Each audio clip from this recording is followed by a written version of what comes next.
โอเคအားလုံးပဲမင်္ဂလာပါ Manchester United ရဲ့ Matchday with ဆိုင်ကြီး YouTube Channel ကနေပြီးတော့ကြိုဆိုလိုက်ပါတယ်ကျွန်တော်တို့ဒီနေ့ဒီဘက်ကျွန်တော်တို့စနေနေ့မှာကန်မယ်ကျွန်တော်တို့ United နဲ့ Brentford ပွဲတို့ရဲ့ပွဲစဉ်နဲ့ပတ်သက်ပြီးတော့ကျွန်တော်တို့နည်းနည်းလေးဆွေးနွေးကြအောင်အဲ့တော့ကျွန်တော်တို့ပထမဆုံးအနေနဲ့ဒီပွဲစဉ်မှာ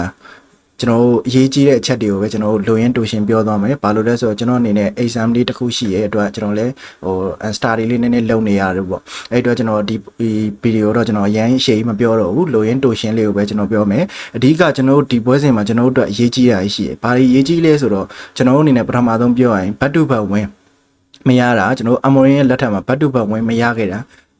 ာအမိုရင်စကိုင်ကနေရပေါ့ဗျာအဲ့တော့ဒီပွဲစဉ်မှာကျွန်တော်တို့ကအနိုင်ရခဲ့မယ်ဆိုရင်ကျွန်တော်တို့ရဲ့ဒီစံချိန်စိုးကြီးကိုကျွန်တော်တို့ကြော်ဖြတ်နိုင်လိမ့်မယ်back to back win ဆိုတာကျွန်တော်တို့မြန်မာလိုနားလည်အောင်ဘယ်လိုပြောရမလဲဆိုတော့ကျွန်တော်တို့နှစ်ပွဲဆက်တိုက်တစ်ခါမှမနိုင်ခဲ့ဘူးပေါ့ဗျာအမိုရင်လက်ထက်မှာနှစ်ပွဲဆက်တိုက်ကျွန်တော်တို့တစ်ခါမှမနိုင်ခဲ့ဘူးဒါကဆိုးရတဲ့မှတ်တမ်းတစ်ခုပေါ့ဗျာအဲ့ဒီမှတ်တမ်းကိုကျွန်တော်တို့ချိုးဖျက်ဖို့ဆိုရင်ဒီပွဲစဉ်ကကျွန်တော်တို့အမိုရင်အတွက်ကျွန်တော်တို့ United တမိုင်းအတွက်အရင်ရေးကြီးတဲ့ပွဲတစ်ပွဲလို့ကျွန်တော်ပြောချင်တယ်အဓိကတော့ဒီပွဲစဉ်ကိုနိုင်အောင်ကန်တင်နေပေါ့ဗျာပြီးတော့ကျွန်တော်တို့ဒီပွဲစဉ်ကိုနိုင်အောင်ကတ်တဲ့အချက်နောက်တစ်ချက်ကဘာလဲဆိုတော့ကျွန်တော်တို့ကဒီ Brentford နဲ့ပြီးရင်ကျွန်တော်တို့ Sunderland နဲ့ကစားရမယ်ပြီးတော့ကျွန်တော်တို့က Liverpool နဲ့ကစားရမှာဗျာသိရမလားအဲ့တော့ကျွန်တော်တို့အနေနဲ့ကတကယ်တမ်းပြောရမယ်ဆိုရင်ကုလိုရော့ရဲ့အနေထားရကျွန်တော်တို့ United fan တော်တော်များများတော့ United ကိုကျွန်တော်တို့အားမရကြဘူးပေါ့ဒါကဘာလဲဆိုတော့ကျွန်တော်တို့ performance ဘိုင်းနဲ့ကြည့်ပြီးတော့ကျွန်တော်တို့အားရမှုမရှိကြတာပေါ့တကယ်ကျွန်တော်တို့အမှတ်ပေးစရာမှာတွားကြည့်မယ်ဆိုတော့ကျွန်တော်တို့က9ပွဲကစား9မှတ်ဆိုတဲ့ရလက်နဲ့တကယ်တမ်းရှင်ကြည့်ရမယ်ဆိုရင်ကျွန်တော် top 4အသင်းနဲ့ကျွန်တော်အဆင့်4အသင်းနဲ့ကျွန်တော်3မှတ်ပဲကွာတဲ့အနေထားပေါ့ဒါကအမှတ်ပေးစရာနဲ့အမှတ်စီးမြင်ပေါ့ဗျာတင်ချာနီးနဲ့တွေ့ရင်တော့ကျွန်တော်တို့ကအရင်ဆိုရလာရဲ့အနေထားမှာမဟုတ်ဘူးလို့ပြောလို့ရတယ်ဒါကဘယ်လိုပြောမလဲကျွန်တော်ဖြည့်တွေးလိုက်တာပေါ့ဗျာသိရမလား positive အနေနဲ့တွေးလိုက်တာဆိုရင်တော့ဒါကကျွန်တော်တို့9မှတ်ဆိုတာမနေတဲ့အနေထားပြီးတော့ကျွန်တော်တို့ကဒီ Sunderland နဲ့ Brentford ပွဲကိုကျွန်တော်တို့က Brentfordအနိုင်ကန်မယ်ဆန္ဒလန်းကိုနိုင်ကန်မယ်အဲ့ဒါဆိုရင်ကျွန်တော်တို့က73မှတ်ရမယ်ဗျာသိရမလား9ပွဲကစား73မှတ်ဆိုရရလက်နဲ့ဆိုရင်ကျွန်တော်တို့ကလီဗာပူးနဲ့ကစားမယ်10ပွဲမြောက်မှာကျွန်တော်တို့အနေနဲ့ pressure ကင်းလိမ့်မယ်လို့ထင်တယ်ဘာလို့ဆိုတော့တကယ်လို့ဒီဂျားပွဲတွေမှာကျွန်တော်တို့ကအမှတ်ကိုကျွန်တော်တို့ရသလောက်မယူနိုင်ဘူးအမှတ်တွေရောခဲ့မယ်ဆိုရင်ကျွန်တော်တို့ကလီဗာပူးနဲ့ပွဲမှာကျွန်တော်တို့က pressure ပို့ပြီးတော့ဒါ PR တွေများလိမ့်မယ် PR များတဲ့အတိုင်းကိုကျွန်တော်တို့ကဘယ်လိုပြောမလဲလီဗာပူးနဲ့ပွဲကတကယ်တမ်းအရန်ခက်ခဲမဲ့ပွဲဆိုတာတော့ဒါလူတိုင်းသိပြီးသားပါလီဗာပူးဆိုတာကဒီရာဒီမှာကျွန်တော်တို့ရှုံးပွဲမရှိသေးတဲ့အတင်ဘယ်လိုပြောမလဲနိုင်ပွဲတွေနဲ့ရွေပြသိရမှာလုံးဝအဆင့်တက်မှာရက်နေတယ်သူတို့ကျွန်တော်တို့နဲ့အမှတ်ကွာခြားချက်ကလည်းကျွန်တော်10မှတ်တောင်ရှိရဗျာခုလောလောဆယ်အချိန်လေးထိအဲ့တော့ကျွန်တော်တို့ကလီဗာပူးနဲ့ပွဲအရန်ခက်ခဲမယ်အဲ့ဒီအတွက်ကျွန်တော်တို့ကမှုန်တိုင်းနေမလာခင်မှာကျွန်တော်တို့ကဒီဘယ်လိုပြောမလဲကျွန်တော်တို့ရဲ့ content ကျွန်တော်တို့ရဲ့အိမ်ကိုပို့ပြီးတော့အကောင်းဆုံးတည်ဆောက်ထားရမယ်အဲ့အတွက်ကျွန်တော်တို့ကဒီ Brentford နဲ့ Sunderland ကိုအမှတ်ပြည့်ရတာမယ်အမှတ်ပြည့်ရမှာပဲကျွန်တော်တို့အသင်းကဒီမုံတိုင်းတန် Liverpool နဲ့ပွဲအတွက်ကျွန်တော်တို့ခံနိုင်ရှိလိမ့်မယ်လို့ကျွန်တော်ထင်တယ်မဟုတ်လို့ကျွန်တော်တို့ဒီကြားထဲကအမှတ်တွေလျော်သားခဲ့ရင်တော့ကျွန်တော်တို့ကဒီပွဲရှုံးသွားရင်ကျွန်တော်တို့ Amorim အတွက်လည်းဖိအားရများမယ်ကျွန်တော်တို့ United အနေနဲ့လည်းအဆင့်တွေအများကြီးအောက်ကိုပြန်ပြီးတော့ဆင်းပေးရလိမ့်မယ်ဒါကအားလုံးလည်းနားလေကြလိမ့်မယ်လို့ကျွန်တော်ထင်တယ်ပြီးတော့ဒီပွဲစဉ်မှာကျွန်တော်ဒီပွဲစဉ်တွေတော့မဆိုင်ပါဘူးကျွန်တော်ကြားထားတဲ့သတင်းတွေအရကျွန်တော်ပြောချင်နေရလေးတစ်ခုရှိတယ်အဲ့ဒါဘာလဲဆိုတော့ကျွန်တော်ရူဘင်အာမိုရီနေနဲ့စနီလက်မန်ရှိသည့်တိုင်အောင်ကျွန်တော်တို့ကပထမဦးစားပေးကိုသမားနေရာအတွက်လူထပ်ရှာခြင်းသေးရဆိုတဲ့သတင်းတွေပေါ့ဗျာအရန်စိုးခိုင်ခိုင်မာမဟုတ်ပင်မဲ့လို့ကျွန်တော်တို့ကြားနေရတဲ့သတင်းတွေရှိရဲအဲ့ဒီတော့ကျွန်တော်ပြောချင်တာဗျာကျွန်တော်တို့ဘိုးဖွင့်နဲ့ကျွန်တော်တို့ရူဘင်အာမိုရီရဲ့ကြားမှာဘယ်လိုပြောမလဲ chemistry လေးများလွတ်နေသလားလို့ကျွန်တော်ခံစားရတယ်။ဘာလို့လဲဆိုတော့ဗျာကျွန်တော်တို့ Onana ကိုထုတ်လိုက်တယ်ဆိုကနေကျွန်တော်တို့က Sunday လက်မန်းကကျွန်တော်တို့အသင်းရဲ့ဘယ်လိုပြောမလဲဘယင်နာနဲ့အပြိုင်လူရမယ်ကိုသမားတစ်ယောက်လို့သတ်မှတ်တဲ့အတွက်ကျွန်တော်တို့ Onana ကိုထုတ်လိုက်တာဗျာသိရမလား။ Onana ကိုငါလွတ်လိုက်တာအဲ့တော့ဘယ်လိုပြောမလဲရူဘင်အာမိုရီနေနဲ့ကစနေလက်မန်းကိုကျွန်တော်တို့ဒီ United ရဲ့ဂိုးပေါက်တနေရာအတွက်သူမရွေးချယ်ဘူးစိတ်မချဘူးဆိုရင်စောကနေကကျွန်တော်တို့မခေါ်ခဲနေဗျာသိရမလားကျွန်တော်ဘိုးဖွဲကခေါ်ခဲ့ပြီးတော့ရူဘင်အာမိုရီကမကြိုက်ဘူးဆိုတာကြီးကဒါကြီးကဘယ်လိုပြောမလဲပြောရတာရမကောင်းဘူးဗျာကျွန်တော်ရူဘင်အာမိုရီနဲ့ကျွန်တော်ဘိုးဖွဲနဲ့ကြားထဲမှာ chemistry လေးလွတ်နေတယ်လို့ကျွန်တော်ခံစားရတယ်ဒါကြီးကမဖြစ်သင့်ဘူးကျွန်တော်တို့စနေလက်မန်းရဲ့နေရာကနေဝင်ကြည့်မယ်ဆိုရင်လည်းသူ့အနေနဲ့ကကျွန်တော်တို့ဟိုမှာ first line နဲ့ရနေတဲ့နေရာကြီးကိုပြစ်ပြီးတော့ဒီမှာတိုက်ပွဲဝင်ဖို့ထွက်လာပြီးတော့မှကျွန်တော်တို့နီးပြားကသူ့နေရာမပေးနိုင်ဘူးဆိုရင်နေထားကြီးကဘယ်လိုပြောမလဲတတိဆကစားသမားတတိဆကိုသမားတယောက်အနေနဲ့အရင်အဆင်မပြေဘူးဗျာကျန်တဲ့နေရာဆိုမပြောဘူးဗျာကျန်တဲ့နေရာတွေဘာလို့လဲဆိုတော့ကျွန်တော်တို့အချိန်မှာလူလဲကစားရတာရှိရယ်ပြီးတော့ရှေ့မှာ10ယောက်ရှိရယ်ဗျာသိရမလား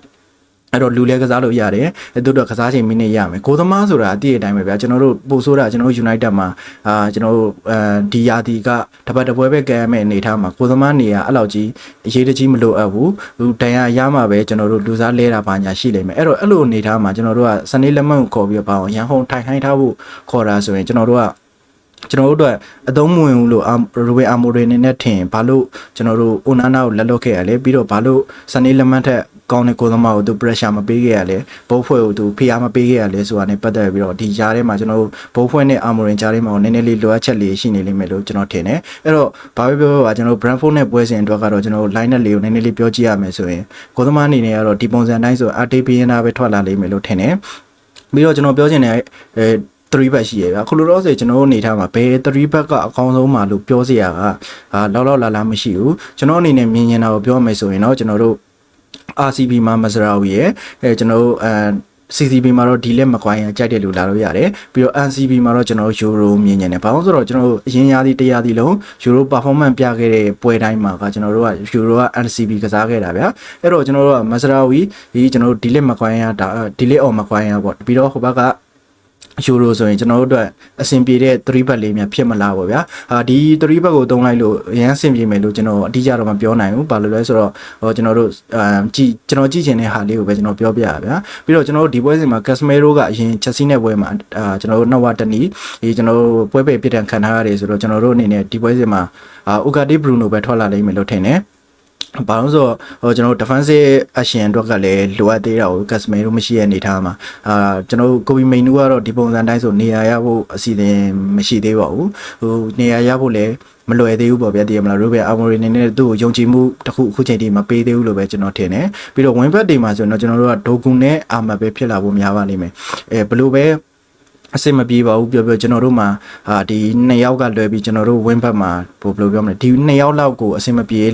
ကြဘူးပေါ့ဗျာအဲ့အတွက်ဒီ2ယောက်ကပဲကျွန်တော်တို့ win back နေရာမှာပဲနေရာယူကြလိမ့်အောင်မယ်ကျွန်တော်တို့Nero number 10 2ယောက်ပေါ့ဗျာသိရမလား attacking midfielder 2ယောက်မှာတော့ကျွန်တော်တို့ကအမ်ပွေမိုကိုညာကိုမြင်ရလိမ့်မယ်လို့ထင်တယ်ကိုညာအနေနဲ့ကျွန်တော်တို့Chelsea နဲ့ပွဲမှာကျွန်တော်တို့ပွဲကစားချိန်မိနစ်ပြန်ကစားခဲ့ပြီးရဲ့နောက်မှာတော့ကျွန်တော်ဒီပွဲစဉ်မှာပါလာလိမ့်မယ်လို့ထင်တယ်တိုက်စစ်မှုအနေနဲ့တော့ကျွန်တော်တို့ Sasco ပဲပွဲဆက်ထုတ်စေချင်တယ်ဘာလို့ဆိုတော့ Sasco ဘာလုံးနိုင်လဲဆိုတာကျွန်တော်တို့အနေနဲ့အရေးမို့လောက်တော့မြင်ခဲ့ကြပြီးသားဗျာသိရမလားသူစီကနေကျွန်တော်တို့ဂိုးတွေပဲမမြင်ရသေးတာသူဘာလုံးနိုင်လဲဘယ်လို player လဲဆိုတာမြင်ရပြီးသားအဓိကကသူစီကိုကျွန်တော်ပတ်မမှုတွေရောက်ခဲ့မယ်ဆိုရင်ဒီ player ကကောင်းကောင်းအဆုံးသတ်နိုင်တဲ့ player ဘယ်လိုပြောမလဲမြန်မာလိုရှင်းပြောရရင်တော့ဗျာသူ့ရဲ့ခေါင်းမို့ဒါဘလုံးတင်ပေးလိုက်ဗျာတည်ရမလားသူခေါင်းဘလို့တိုက်တတ်တယ်ဆိုတော့ကျွန်တော်ပွဲတိုင်းမှာမြင်ထားပြီးသားဟုတ်အဲ့တော့ကျွန်တော်ဒီပွဲစဉ်မှာတော့ကျွန်တော် Sasco ကိုမြင်နေပြီးတော့ Ruben Amorim အနေနဲ့ပေါ့ Ruben Amorim အနေနဲ့ကသူ့အတွက်ကဒီ Chelsea ကိုနိုင်ငံရဲ့ပွဲကpressure စုံနေရနေအနည်းငယ်လောက်တော့ရုံထွက်နိုင်ခဲ့ပြီးအဲ့တော့ဒီ Brentford နဲ့ပွဲမှာ back to back ဝင်ကျွန်တော်နှစ်ပွဲဆက်တိုက်အနိုင်ကိုလုပ်ပြီးပေါ်ဆောင်နိုင်ခဲ့မယ်ဆိုရင်ပြီးရင်ဒီ pressure ကြီးအောက်ကနေပြီးတော့ပို့ပြီးတော့ရုံထွက်နိုင်လိမ့်မယ်ပြီးတော့ကျွန်တော်တို့ Liverpool နဲ့ပွဲမှာကကျွန်တော်တို့အသင်းအနေနဲ့ကအရန်ကြီးမလွယ်ကူတဲ့အနေအထားမှာဖြစ်တဲ့အတွက် Liverpool နဲ့ပွဲမတိုင်ခင်ကျွန်တော်တို့ Ruben Amorim အနေနဲ့ပရိသတ်တွေလက်ခံနိုင်လောက်တဲ့အနေအထားနဲ့ဒီ Brentford နဲ့ Sunderland ကိုတော့အနိုင်ကစားတင်တယ်လို့ထင်တယ်သူအနေနဲ့လည်းဒါကိုပို့ပြီးတော့စူးစမ်းလိမ့်မယ်လို့ထင်တယ် Okay အဲ့တော့ကျွန်တော်တို့နားခွင့်ပြုပါအောင်နားထောင်ပေးခဲ့ကြတဲ့တယောက်ချင်းစီတိုင်းကိုကျေးဇူးအများကြီးတင်ပါတယ်ကျွန်တော်ကတော့စိုင်းကြီးပါ